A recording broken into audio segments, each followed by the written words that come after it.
Topic is diversification. और इससे पहले जो 2 टॉपिक हमने कंप्लीट कर लिए हैं रूरल डेवलपमेंट चैप्टर से रिलेटेड, वो फर्स्ट था rural credit, second rural marketing. Today third topic is diversification. Diversification means कि रूरल एरिया के अंदर जनरली जो हमारा एक्टिविटी है वो कौन सी है? फार्मिंग। फार्मिंग के अलावा और कौन कौन सी एक्टिविटीज की जा सकती हैं? ठीक है, तो diversion of resources, allocation of resources to other activities other than crop farming, that is known as diversification. Meaning clear हुआ डाइवर्सिफिकेशन का? कि हमारे जो रिसोर्सेज हैं उनको आपको डाइवर्ट करना है। कौन सी साइड डाइवर्ट करना है? अदर एक्टिविटीज में। फार्मिंग के अलावा जो बाकी एक्टिविटीज हैं उन एक्टिविटीज पर आपको अपने रिसोर्सेज को डाइवर्ट कर देना है, that is known as diversification.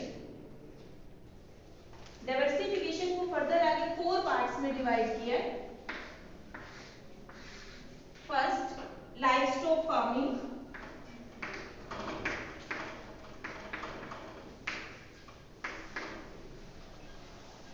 Second fisheries,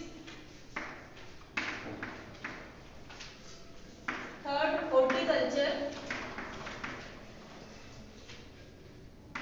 and fourth small scale industry.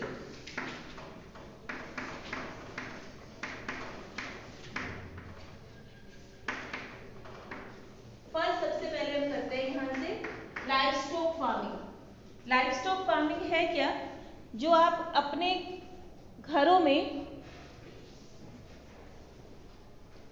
Livestock, livestock मतलब यहाँ पर एनिमल्स। लाइवस्टॉक हम किसको ले रहे हैं यहाँ पर? एनिमल्स को। ठीक है, जो हम लोग अपने घरों में एनिमल्स रखते हैं, चाहे वो आपकी गोट्स हो, शीप हो, बफलोज हो, काउज हो, ठीक है, तो चिकन्स हो, वो सारा वो जो हम काम करते हैं उसको हम किस में काउंट कर रहे हैं? लाइवस्टॉक फार्मिंग के अंदर।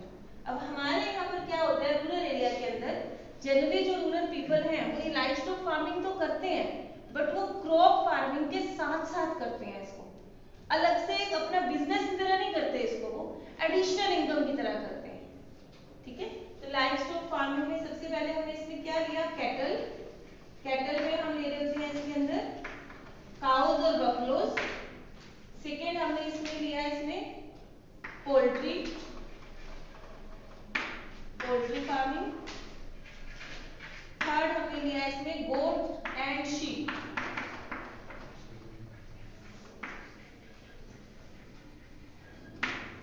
ये सब होता है हमारे यहाँ, ऐसा नहीं है कि ये सब कुछ नहीं होता, बट इसके स्केल को इंक्रीज करने की रिक्वायरमेंट है सिर्फ, क्योंकि जो हमारे यहाँ रूरल पीपल ये सब कुछ कर रहे हैं वो क्रॉप फार्मिंग के साथ साथ करते हैं। क्रॉप फार्मिंग जो होती है हमारे पास वो सीजनल बिजनेस है हमारा, क्योंकि सीजनल वर्क है, एक सीजन में काम होता है, एक सीजन में वो लोग फ्री रहते हैं, तो उस टाइम को यूटिलाइज करने के लिए वो लोग क्या कर लेते हैं? Livestock farming. ठीक है, इससे उनकी इनकम इंक्रीज हो जाती है सिर्फ, क्योंकि क्रॉप फार्मिंग से उनकी बहुत ज्यादा इनकम नहीं होती, तो अपने इनकम को इंक्रीज करने के लिए वो लोग क्या कर रहे होते हैं? Livestock farming. तो इसका परसेंटेज जो है वो हमें डाटा लर्न करना पड़ेगा। यहाँ पर जो हमारे पास पोल्ट्री फार्मिंग है वो टोटल लाइवस्टॉक फार्मिंग का 42% है। कैटल फार्मिंग जो है that is 25%, goat and sheep 20%। सबसे ज्यादा क्या है हमारे पास? Poultry farming. ठीक है, पोल्ट्री फार्मिंग पता है ना क्या होता है? हेंस। नाउ अब इसके बाद इसमें क्या आ गया? इसका बेनिफिट तो हमने डिस्कस कर लिया कि इनकम इंक्रीज हो जाएगी। अगर हम इसके बेनिफिट्स के बारे में बात करें, बेनिफिट्स फर्स्ट, इनकम इंक्रीजेस, और इनकम इंक्रीजेस होगा तो क्या होगा? Standard of living of rural people that is increases. Standard of living increases. ये तो हमें हमारे पास हो गए इसके बेनिफिट। प्रॉब्लम्स क्या आती हैं अब वो भी डिस्कस करनी है हमने कि इसमें और प्रॉब्लम्स आएंगी क्या क्या। थर्ड बेनिफिट एक और ऐड करोगे इसी में आप, income increases, standard of living increases. Third benefit आपको यहाँ पे लेना है unemployment decreases. Unemployment decreases, unemployment भी तो डिक्रीज होगी इससे। जो बहुत सारे लोग पहले अनएम्प्लॉयड थे अब वो क्या कर रहे हैं? वो लाइवस्टॉक फार्मिंग में इन्वॉल्व हो गए, तो अनएम्प्लॉयमेंट क्या होगी यहाँ पे? रिड्यूस। ठीक है, अब हमें डिस्कस करनी है प्रॉब्लम्स कि ये जो हमारा लाइफ स्टॉक फार्मिंग है इसमें प्रॉब्लम्स क्या क्या आती हैं। First,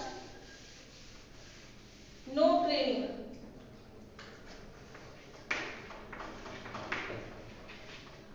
Problems of livestock farming, no training. Rural people, they are doing this business, livestock farming, but they are not getting proper training of that particular work.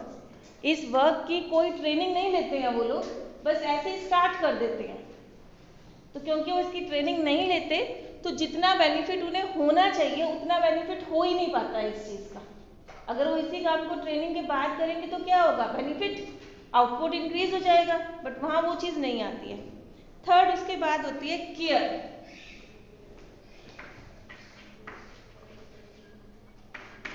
Care में क्या है हमारे पास कि ये जो एनिमल्स हैं जिसके बारे में हम बात कर रहे हैं इन्हें प्रॉपर केयर की रिक्वायरमेंट होती है। अगर आप ये सोचो कि प्रॉपर केयर नहीं करेंगे और ऐसे ही हमारा बिजनेस चलता रहेगा तो वो चीज़ नहीं हो सकती। तो इनके प्रॉपर केयर के लिए कॉस्टिंग भी बहुत ज़्यादा आती है, एफर्ट्स भी बहुत लगते हैं। तो ये चीज़ समझनी होगी कि एनिमल्स की प्रॉपर केयर कैसे की जा सकती है, उसके बाद ही आपको इस काम को जो है वो स्टार्ट करना है। क्लियर हो गया लाइफ स्टॉक फार्मिंग। अब हम सेकेंड करते हैं इसमें फिशरीज। फिशरीज जो है ये कहाँ कहाँ पर होता है पहले तो वो डिस्कस करेंगे। कौन कौन सी स्टेट में सबसे ज्यादा यूज होता है हमारा फिशरीज। टोटल हमारे पास 4 है। फर्स्ट केरला जहां पर फिशरीज सबसे ज्यादा है, महाराष्ट्र,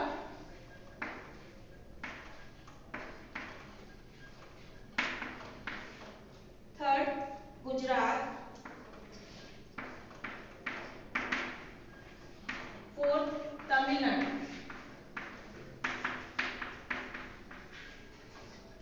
तो ये जो 4 स्टेट्स है हमारे पास, इन 4 स्टेट्स के अंदर फिशरीज जो है बिजनेस वो सबसे ज्यादा होता है। अब इसके बाद अब सबसे ज्यादा होता है ये तो हमने डिस्कस कर लिया, पर अब हमें ये चेक करना है कि फिशरीज जो है इसको हम 2 पार्ट्स में डिवाइड करते हैं। फिशरीज को 2 पार्ट्स में कैसे कैसे डिवाइड होता है हमारा ये। इसमें फर्स्ट आता है इनलैंड। फर्स्ट हमारे पास क्या है इसमें, इनलैंड सोर्सेज, और second marine sources. Inland sources का मतलब क्या होता है, जो हम फिशिंग किसमें करते हैं, पोन्ड्स में, स्ट्रीम, नदियां, रिवर, यहाँ जो फिशिंग होती है उसको हम क्या बोलते हैं, इनलैंड सोर्सेज। मेरीन के अंदर हम किसको काउंट करते हैं, सी को और ओशियन को, सी और ओशियंस। तो टोटल जो ये फिशिंग है इसको हमने 2 पार्ट्स में डिवाइड कर दिया, इनलैंड और मेरीन। इनलैंड में हमारे पास क्या आ गया, पोन्ड, स्ट्रीम्स और रिवर्स। मेरीन में हमने क्या ले लिया, सी और ओशियंस। ठीक है। अब इन दोनों को अगर हम ऐड कर दें, इनलैंड को और मेरीन को दोनों को अगर हम ऐड कर दें तो उसके लिए हम वर्ड यूज करते हैं वाटर बॉडीज। मतलब जो आप बिजनेस में एनिमल बीच में से आप यूज कर रहे हो उसको हम क्या नेम दे देते हैं, वाटर बॉडीज। चाहे वो आपकी इनलैंड सोर्सेज में से आई, चाहे वो आपके मेरीन सोर्सेज में आए, दोनों को क्लब करके जो हम नेम यूज करते हैं दैट इज वाटर बॉडीज। ठीक है, इतना क्लियर। नाउ इसके बाद हमारे पास आएगा कि जो फिशरीज वाला बिजनेस है वो हमारे यहाँ पर है कैसा, कि क्या वो लोग जो ये फिशरीज कर रहे हैं वो कैसे है, उनका स्टैंडर्ड ऑफ लिविंग कैसा है, इनकम कैसी है, कैसे लगती है आपको, कैसी इनकम होती है इन लोगों की।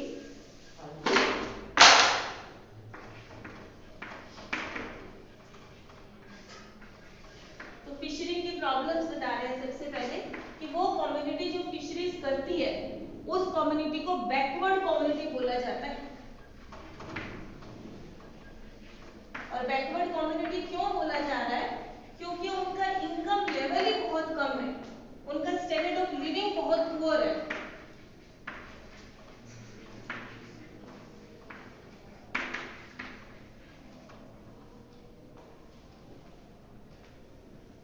ठीक है, तो ऐसा नहीं है कि फिशरिंग कर रहे हैं वो तो कोई बहुत अच्छा इनकम अर्न कर रहे हैं, तो बहुत अच्छी इनकम नहीं है उनके पास, उनका इनकम लेवल बहुत पुअर है वो, और स्टैंडर्ड ऑफ लिविंग बहुत लो है, और उनको हम बैकवर्ड कम्युनिटी जो है की तरह ट्रीट करते हैं। अब सॉल्यूशन, ये तो हमने दे दी प्रॉब्लम्स, अब इसका सॉल्यूशन क्या दोगे फिर? मतलब वो बैकवर्ड कम्युनिटी में ट्रीट कर रहे हैं, पुअर भी है, तो क्या करें इसके सॉल्यूशन के लिए? सॉल्यूशन जब भी आप दोगे ना इन सभी टॉपिक्स के अंदर, तो फर्स्ट तो आएगा ट्रेनिंग। क्योंकि सबसे बड़ी प्रॉब्लम यही है कि ये जो लोग ये वाला बिजनेस करते हैं वो उसकी ट्रेनिंग ही नहीं लेते हैं प्रॉपर। अगर वो ट्रेनिंग लेके करेंगे तो मैक्सिमम वाटर बॉडीज वो फाइंड आउट कर पाएंगे, और उसको सेल करेंगे तो इनकम भी इंक्रीज हो ही जाएगी। वो बड़ी ओल्ड टेक्नोलॉजी को यूज करते रहते हैं, ठीक है, तो उन्हें ट्रेनिंग देनी है। सेकेंड, क्रेडिट, क्रेडिट फैसिलिटी, इनको क्रेडिट प्रोवाइड करना है सो दैट कि उनका स्टैंडर्ड ऑफ लिविंग जो है वो क्या हो जाए, अपग्रेड हो जाए। थर्ड, जो सेल्फ हेल्प ग्रुप्स हैं, सेल्फ हेल्प ग्रुप्स कौन से होते हैं? कोऑपरेटिव सोसाइटीज, एनजीओज, जो हमारे सेल्फ हेल्प ग्रुप्स हैं, इनको भी इनकी हेल्प करनी चाहिए सो दैट कि इनको ट्रेन करें, इनकी इनकम को इंक्रीज करें, इनके स्टैंडर्ड ऑफ लिविंग को इंक्रीज किया जा सके।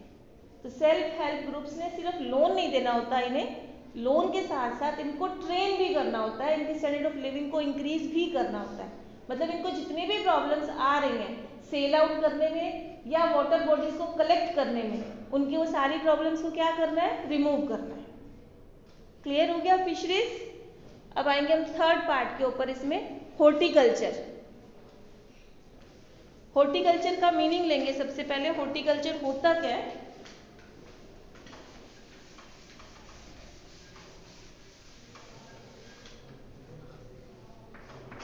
Horticulture means production of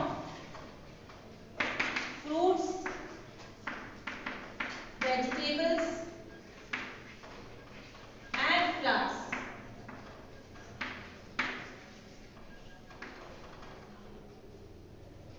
fruits, vegetables और फ्लावर्स की क्रॉपिंग करना, उसको हम क्या बोलते हैं, हॉर्टिकल्चर। इससे पहले हमारे यहाँ फार्मर्स क्या करते थे, सिर्फ वो व्हीट, राइस, पल्सेस इसी को ही ग्रो कर रहे थे। अब इसकी जगह पे किसको स्पेस दे दिया उन्होंने, फ्रूट्स, वेजिटेबल्स और फ्लावर्स को। अब इसके अंदर हमारे इंडिया की जो पोजीशन है वो कैसे कैसे लेनी है। इंडिया फर्स्ट नंबर पर है किस किस में, वो आपको यहाँ पे देखना है किस किस में वो फर्स्ट पोजीशन है उसकी। मैंगो, बनाना, कोकोनट, कैश्यू नट,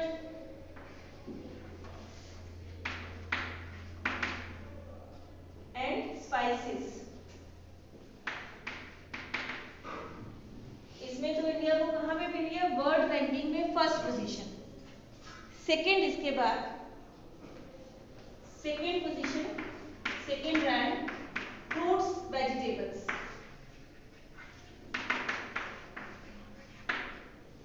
रेस्ट जो बाकी हमारे फ्रूट्स और वेजिटेबल्स हैं उसमें इंडिया जो है उसके पास क्या है, सेकंड रैंक, सबसे ज्यादा यहीं प्रोड्यूस हो रहा है वो।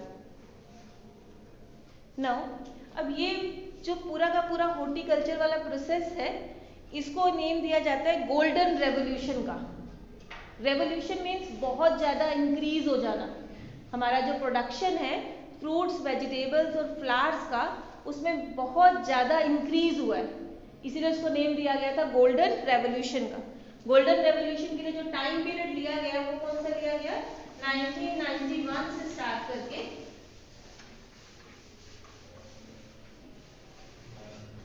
2012 तक।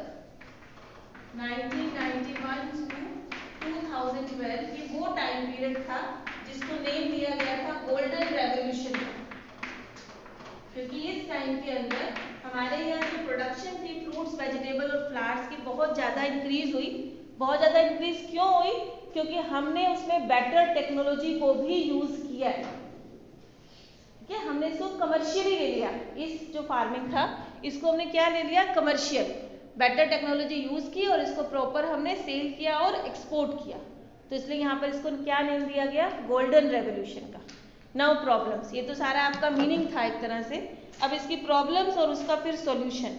प्रॉब्लम क्या आएगी अब बताओ हॉर्टिकल्चर से? इतना सारा प्रोडक्शन हमारा इंक्रीज हो रहा है, एक्सपोर्ट हो रहा है, इनकम इंक्रीज हो रही है, जीडीपी इंक्रीज हो रही है, सब तो बेनिफिट्स हैं इसके। तो प्रॉब्लम क्या हुई?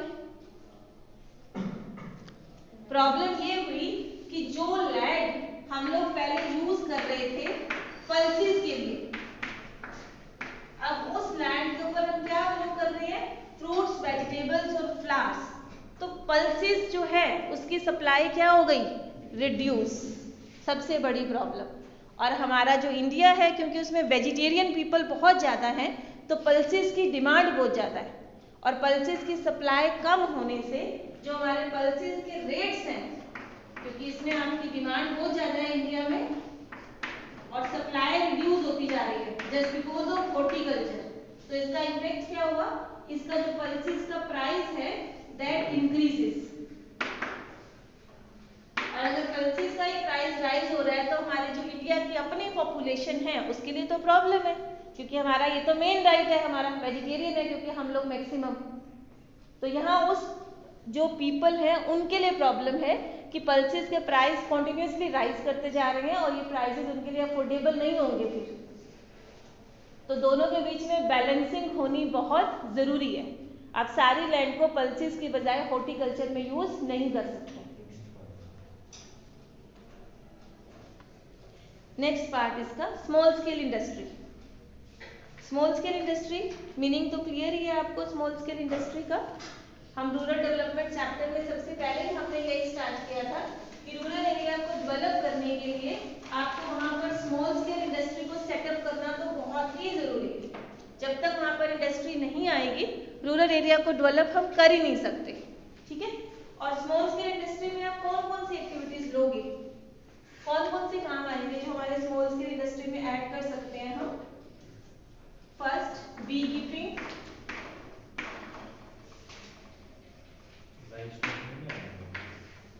बी कीपिंग को स्मॉल स्केल इंडस्ट्री में काउंट करते हैं। Soap manufacturing,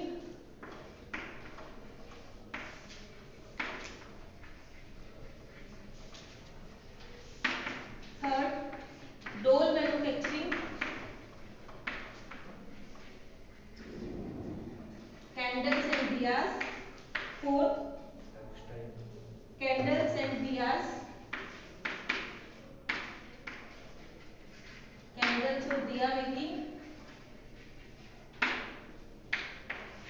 fifth, mushroom.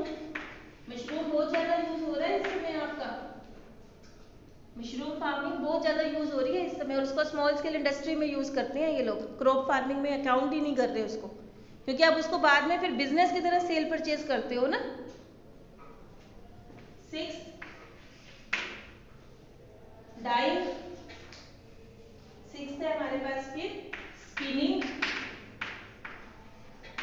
Dying, bleaching और वीविंग।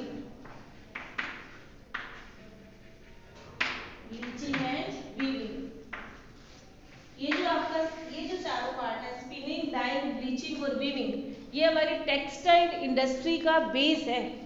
आपकी टेक्सटाइल इंडस्ट्री ग्रो कब करेगी, जब आपके पास ये सारी एक्टिविटीज होंगी। और ये सारी एक्टिविटीज अगर आपकी रूरल एरिया के अंदर आ जाती हैं तो टेक्सटाइल इंडस्ट्री जो है आपकी इसी पर बेस है। टेक्सटाइल इंडस्ट्री जितना ग्रो करेगी उतना ही ये वाली इंडस्ट्री ग्रो कर रही है साथ साथ, तो रूरल एरिया तो ऑटोमेटिकली डेवलप करता चला जाएगा वहाँ पर। तो ये सारा हमें small and cottage scale industry है। Small and cottage scale industry के अगर बेनिफिट्स देखने लगेंगे तो बेनिफिट्स में तो आपके सारे पॉइंट्स आ जाएंगे कि रूरल एरिया डेवलप हो जाएगा, वहाँ पर अनएम्प्लॉयमेंट रिमूव हो जाएगी, ठीक है, पॉवर्टी रिमूव हो जाएगी, स्टैंडर्ड ऑफ लिविंग राइज कर जाएगा, इकोनॉमी की जीडीपी राइज कर जाएगी, इकोनॉमी ग्रोथ हो जाएगी। तो वो सारे पॉइंट्स आप बेनिफिट्स में ऐड कर सकते हैं। यहाँ पर प्रॉब्लम्स देखिए, स्मॉल स्केल इंडस्ट्री की प्रॉब्लम्स क्या क्या है यहाँ पर। अब रिसोर्सेज बहुत है रूरल एरिया के अंदर, रिसोर्स की प्रॉब्लम नहीं है, प्रॉब्लम है हमारे पास क्रेडिट की, फाइनेंस की, सबसे बड़ी प्रॉब्लम। क्योंकि अगर आपको small scale industry rural area के अंदर सेटअप करानी है तो उसके लिए क्या करना पड़ेगा, आपको फाइनेंस देना पड़ेगा वहाँ पब्लिक को। तो क्रेडिट फैसिलिटी प्रोवाइड करनी पड़ेगी, फर्स्ट प्रॉब्लम। सेकेंड प्रॉब्लम क्या दोगे आप उसके बाद? फिर मोटिवेशन। जनरली जो लोग हैं वो रूरल एरिया के अंदर सेटअप ही नहीं करते हैं इंडस्ट्री। प्रॉब्लम्स में आपने फर्स्ट दिया क्रेडिट फैसिलिटी प्रोवाइड की उनको, सेकेंड मोटिवेशन,